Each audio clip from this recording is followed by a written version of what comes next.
Hello, I'm going to show you how to make formula.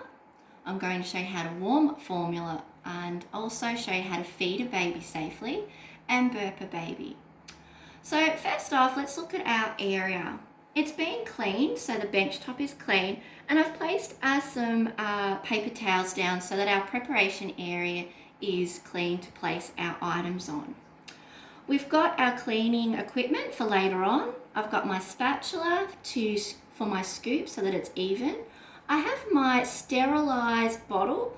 Now you can sterilise your bottle either using the boiling technique, or you could use the steam, or you could use the chemical way, or you could use a steam microwave version. You also need to have your formula. So we've got our formula today, and it's also appropriate for our age group. So we're looking at a 6-month-old baby for our scenario today. And this is a formula from birth. It's stage 1, which means that we can use it from birth to 6 months. So here is the directions, and you would follow the manufacturing instructions for making up the formula appropriately. So we're going to look at the 4 to 6 months, and we're going to do 200 mils of hot cooled water, and we're going to do 4 scoops of formula so that we do 3 to 4 feeds a day. Okay, so that's what we're doing. We've also, for later on, if I did happen to have a bottle given to me by a family member and we stored it in the fridge, to warm up a bottle appropriately and safely as well. Ideally though, we do try to make formula up from scratch, prevents bacteria and germs, but sometimes that's not always the case, and some parents have pre-made it up and we need to pop it in the fridge below 5 degrees to store it, but also needs to be used within 24 hours. We don't want to use it after that. So first off, to prepare for making our formula, I need to wash my hands. So I would do that, place some soap on my hands, wash my hands so that they're clean to perform making the formula appropriately.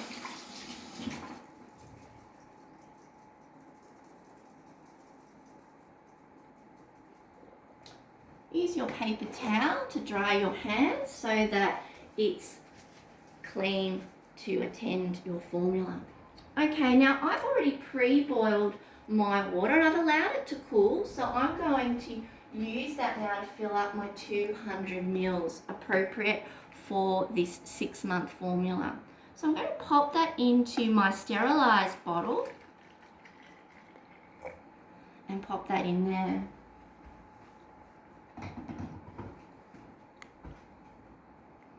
From there, we will check our formula before we use it, that the use by date is appropriate, as well as it hasn't been at all tampered with, or that it hasn't been used or been opened longer than 4 weeks. If that's the case, then we would have to use another formula, because we would have dated it to know when it was opened by the family, or the family might have dated it, so that we know that we're not using formula longer than 4 weeks, because once again, bacteria can form in the formula. So with also as well, you wash your hands, but you may also wear gloves. Okay, now I don't have gloves with me today, but pretend that I do have gloves on, so that we can make our formula with our gloves.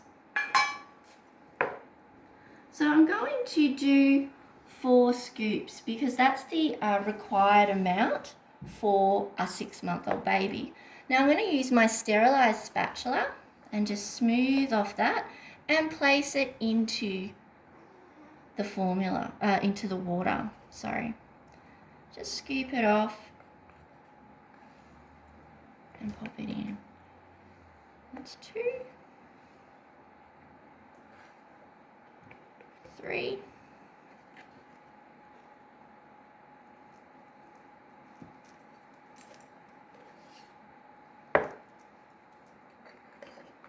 4. Okay. So we'll place our cap on. So with a bottle, you would have like a little disc which you'd place on top. Then you have the appropriate cover which has the teat in, and you would also use an appropriate 6-month-old teat as well.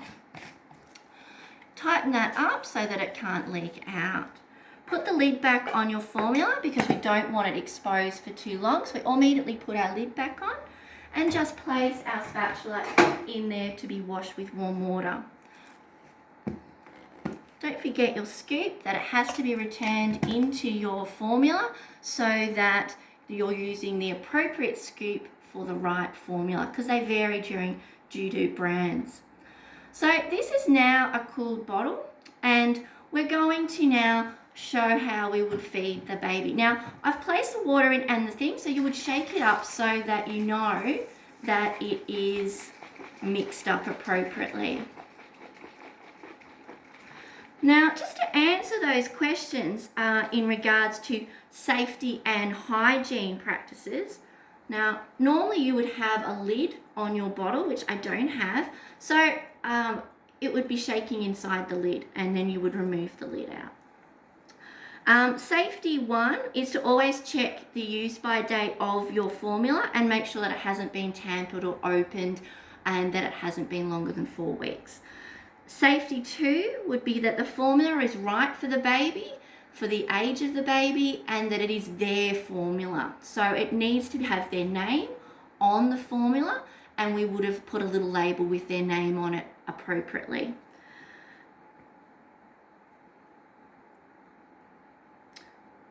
Hygiene would be also wash our hands, to clean and prepare the area beforehand, as well as place an area for you to work on, and always make sure that you're got a sterilised bottle, and things that are using are also being sterilised to prevent any germs or issues to make the baby sick. All items that need being used for making a formula need to be sterilised up to 12 months for a baby, okay, just to ensure the safety for them. Alright, so I've made my bottle up now. I'm going to remove the cap, and we're going to show how we would feed the baby. Okay, so this is my 6-month-old baby. This is Medi Teddy, normally my yoga and meditation companion, but today it's going to be my baby. So I would just drop that baby's arm underneath me so it's attached firmly, and that I have a good grip of the baby as well as I'm holding the baby. Okay, I've taken off the lid, and the teat is exposed now. Now, safely doing the feeding a baby, you want to just gently incline a little bit so that they're not upside down, but they're also at a nice angle and that they feel comfortable and secure. We're going to then take the milk and just put it on an incline as we feed the baby, because we want to make sure that the air bubbles aren't floating up into the bottle. So we're just going to create that little incline and allow ourselves to feed the baby, okay? So you'll be feeding the baby, you might be talking to the baby as you're feeding it, or it may just simply drop off to sleep, which some babies do while you're feeding. They get very comfortable and cozy. Then when you get halfway through the feed, we will then put our bottle down, and we're going to burp our baby. So I've got my little cloth, because sometimes when babies burp, they spew up, and I'm going to just place my baby, a little bit of pressure on their tummy, and put them over my shoulder and just gently give them a little pat or a little rub on their back.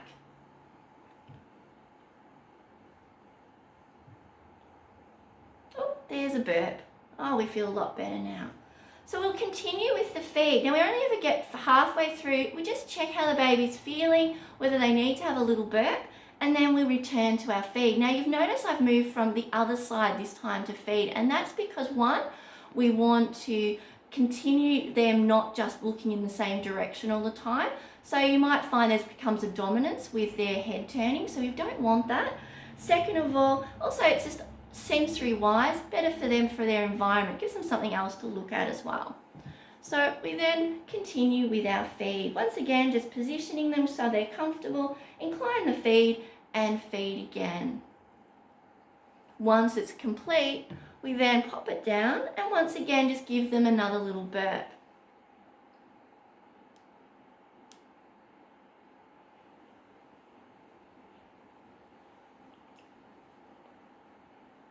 And we burp. Well done. So our baby then is fed, all right? Now, sometimes when a baby's being fed, they don't always settle after being burped. And that could be also because they might have been asleep and you've interrupted their sleep. And so therefore, they may be a bit grumpy because they want to go back to sleep. So you might actually want to start to maybe take them for a little walk around and see if they drop back to sleep, and then you could pop them down to sleep.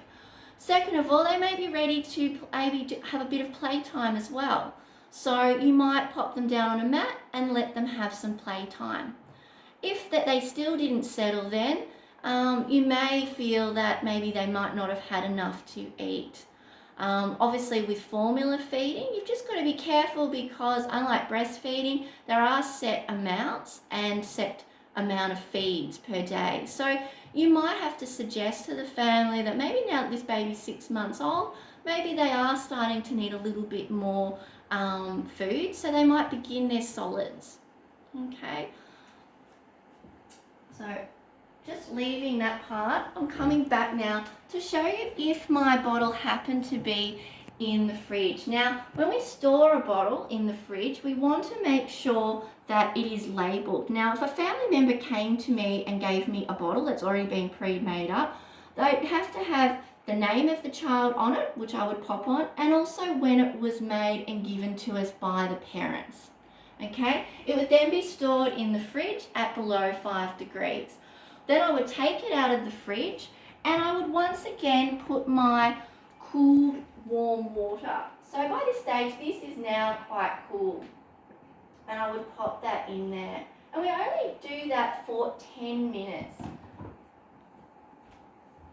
So I'd pop my bottle in if it was cold and warm it up. Okay? Now to make sure it's at a level that where the bottle, the milk's going to be warmed. So moving along, 10 minutes has come, and I would then check to make sure that the bottle is at the right temperature for the baby. And we do this by just placing it on the inside of our arm. Okay, so I'm just going to check that, and it should be at the same temperature as me, which it is. Okay, if it happened to not be and it was too hot, then you can run it under the cold tap, and you run it under that, and you would wait till it gets cool. You then would, before you give it to the baby, once again check that it is at the right temperature, and yes it is. Okay, so you always want to make sure it's at the temperature of your body and that it's not too hot, because otherwise you're going to burn the baby's mouth, and that's going to cause them some issues and they'll be unhappy and we'll have an issue there. Okay, I'm just making sure I've covered all the different things for our presentation. Now, once we've finished with everything, we need to now wash our bottle. Now, just remember, maybe there might be a time when the baby has not finished all of their formula. Now, we don't want to keep that and reheat it again, okay? And also too, if you had it already being prepared in the fridge, we wouldn't then also reheat it again after we've already done it. So any leftovers, we would tip out, tip it down the sink, and then what we're going to do is with warm soapy water, we wash everything with our utensils that have been sterilised. Okay, so we want to make sure everything is cleaned. We pop it all in the soapy water and we would get into the bottle. And we scrub it all with the brush, making sure any residue milk is removed.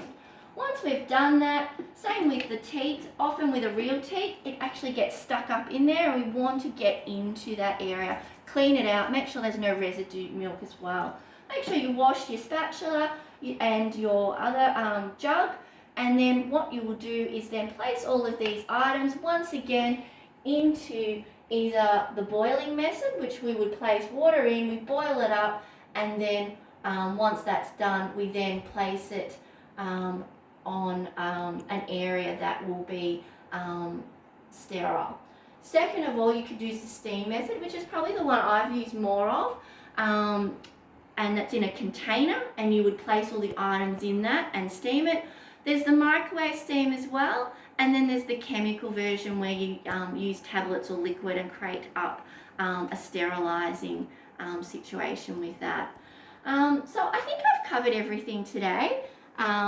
Preparing formula, showing you how to feed a baby, burping a baby, washing the utensils, and also showing how to warm up a formula. All right, thank you very much for listening, and I hope you learn how to make formula.